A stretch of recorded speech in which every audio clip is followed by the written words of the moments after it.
ഒരിടവേളയ്ക്ക് ശേഷം കുറച്ചു മുന്നെയാണ് ദിലീപ് വീണ്ടും മലയാള സിനിമയിൽ സജീവമാവുന്നത്. എന്നാൽ തിരിച്ചു വന്നെങ്കിലും വലിയ പുരോഗതിയൊന്നും ദിലീപ് സിനിമകൾക്കില്ലെന്നും എല്ലാം പഴയ വീഞ്ഞ് പുതിയ കുപ്പിലാക്കിയതാണെന്നും പൊതുവെ ഒരു പറച്ചിലുണ്ട്. എന്നാൽ ഇപ്പോൾ തന്റെ പുതിയ ചിത്രമായ, അതും 150-ാം ചിത്രമായ the prince and the family release ആവുന്നതിന് മുന്നോടിയായുള്ള അഭിമുഖത്തിലൂടെ താൻ ഔട്ട്ഡേറ്റഡ് ആയതിന്റെ കാരണം വെളിപ്പെടുത്തുകയാണ് നടനും നിർമ്മാതാവുമായ ദിലീപ്. ദിലീപ് സിനിമയിൽ വരുന്ന സമയത്ത് മമ്മൂട്ടി, മോഹൻലാൽ, ജയറാം, സുരേഷ് ഗോപി, പിന്നെ മുകേഷ്, ജഗദീഷ്, സിദ്ദിഖ്, സായികുമാർ എന്നിവരാണ് അത്രയും നായകന്മാരായി ഉണ്ടായിരുന്നത്. അതിനിടയിൽ കൊച്ചു കൊച്ചു വേഷങ്ങൾ ചെയ്ത് ദിലീപ് പതിയെ ജനമനസ് കീഴടക്കുകയായിരുന്നു. ഈ പുഴയും കടന്ന് എന്ന സിനിമയോട് കൂടിയാണ് അദ്ദേഹം നായകനാവുന്നത്.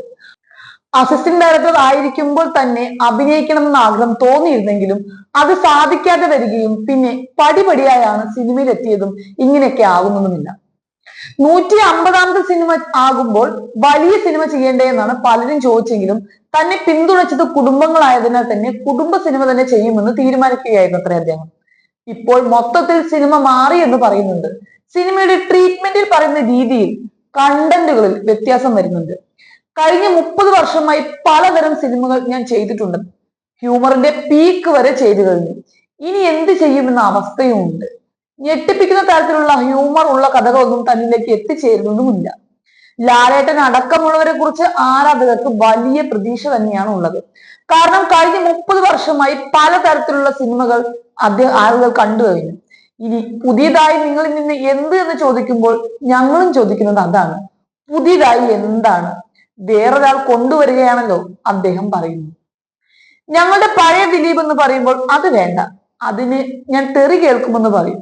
കണ്ടന്റ് വൈസ് പഴയതാണെങ്കിലും പുതുതലമുറ വരുമ്പോൾ പുതുമ തോന്നും. എന്നാൽ ഞങ്ങൾ അഭിനയിക്കുമ്പോൾ അത് പഴയതാകും. ഇതുവരെ കൈവയ്ക്കാത്ത രീതിയിലേക്ക് നമ്മൾ മാറണം. പക്ഷെ നമ്മളിലേക്ക് അത് വന്നാലല്ലേ മാറാൻ സാധിക്കൂ. ഇതുവരെ ചെയ്തതൊക്കെ മുൻപ് കമ്മിറ്റ് ചെയ്ത പടങ്ങളാണ്. എന്നാൽ പ്രിൻസ് ആൻഡ് ദി ഫാമിലി, ബബ്ബബ്ബ ഒക്കെ പുതിയ തലമുറയിലെ സംവിധായകർക്കൊപ്പം ചെയ്യുന്ന പടങ്ങളാണ്. അതിൽ ബബ്ബബ്ബ ഒക്കെ വലിയ സ്കെയിലുള്ള പടങ്ങളാണ്. 5 വർഷമായി ഞാൻ അങ്ങനെയുള്ള പടങ്ങൾ ചെയ്തിട്ടില്ല. സിനിമ കാണുമ്പോൾ പലരും പറയും ദിലീപ് വളരെ ഗ്ലൂമി ആയിട്ടാണ് അഭിനയിക്കുന്നതെന്ന്. അത് കഥാപാത്രങ്ങളാണ് ഗ്ലൂമി ആക്കുന്നത്. എപ്പോഴും സങ്കടമാണെന്ന് പറയും. സങ്കടമൊക്കെ ഉണ്ട്, എന്നാൽ ക്യാമറയ്ക്ക് മുൻപിൽ വരുമ്പോൾ കഥാപാത്രത്തോട് നീതി പുലർത്താൻ ശ്രമിക്കും. പ്രശ്നങ്ങളൊക്കെ ജീവിതത്തിൽ ഉണ്ടായിട്ടുണ്ട്. കുടുംബം, അതിന്റെ സഫർ ചെയ്ത വിഷയങ്ങൾ, കാര്യങ്ങൾ എല്ലാം വിഷമകരം തന്നെ. എങ്ങനെയും രക്ഷപ്പെടണേ എന്ന് വിചാരിച്ച് നടക്കുന്ന ആളുകൾ ഇഷ്ടം പോലെ നമുക്ക് ചുറ്റുമുണ്ട്. അവരാണ് സിനിമ ചെയ്യാൻ അപ്രോച്ച് ചെയ്യുന്നത്. സിനിമ പൊട്ടിയാൽ പോലും അതുകൊണ്ട് തന്നെ നമുക്ക് വല്ലാത്ത പ്രശ്നമാണ്. പക്ഷെ ക്യാമറയുടെ മുൻപിൽ കഥാപാത്രമാണ്. കട്ടിനും ആക്ഷനും ഇടയിൽ കഥാപാത്രം ഡിമാൻഡ് ചെയ്യുന്നത് നമ്മൾ നൽകണം, ദിലീപ് പറയുന്നു. ധ്യാൻ ശ്രീനിവാസൻ അടക്കമുള്ള താരങ്ങളാണ് ദിലീപിനൊപ്പം the prince and the family അണിനിരക്കുന്നത്. ഇനിയെങ്കിലും വ്യത്യസ്തമായ കഥാപാത്രങ്ങൾ ദിലീപിനെ തേടി വരട്ടെ എന്ന് നമുക്ക് ആഗ്രഹിക്കാം. കാരണം മലയാളികൾക്ക് അത്ര പെട്ടെന്നൊന്നും മറക്കാൻ പറ്റുന്ന മുഖമല്ലല്ലോ അദ്ദേഹത്തിൻ്റെത്.